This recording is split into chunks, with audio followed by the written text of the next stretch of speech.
दंगल music में आपका स्वागत है। दंगल म्यूजिक चैनल को सब्सक्राइब करने के लिए सब्सक्राइब के लाल बटन को दबाएं और नए नए गाने को सबसे पहले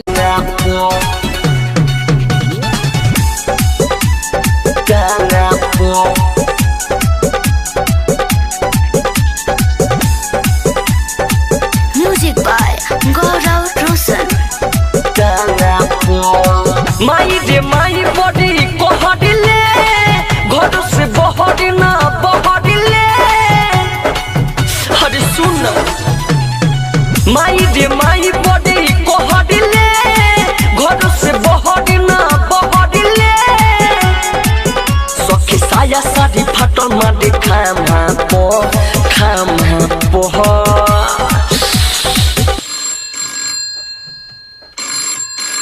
हेलो के बोलता? अरे माई रे माई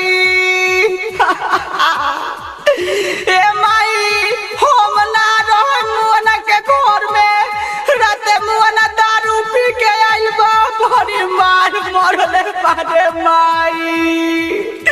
हम आवता नी हम ना रहे में करा घर में दारू पी के राते देह पर बांस फाड़ देले बारे माई। रहे मोदत नहीं लाना पो जाई नई हट चढ़ी टांगा पो।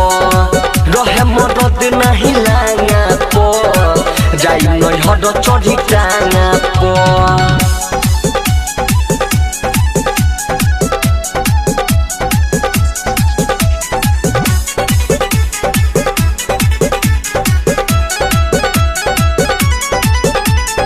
सतीना भइल बादा बाती भइल बा सुघट हमर शरीर के मन मोड द देला रहिले हरदम गिर के।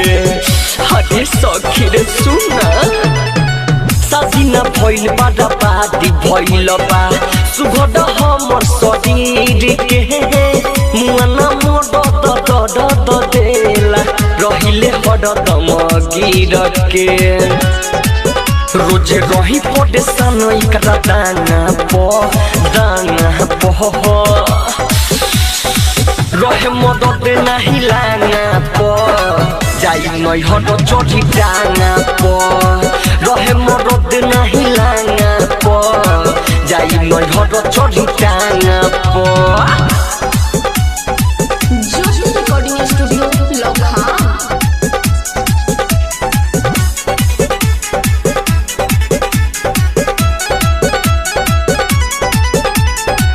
राइटर पारा कस पारा बना दुख न बुझे जाना के पी के आवे नाच नचावे खाऊ न देला खाना के।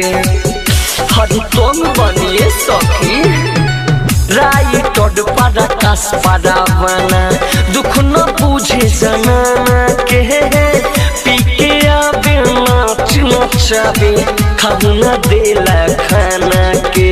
सुनो ना इसे निमन रह जति गोलू खाना पो रहे मदद नहीं लाना पो जाई नई हट चढ़ी टांगा पो।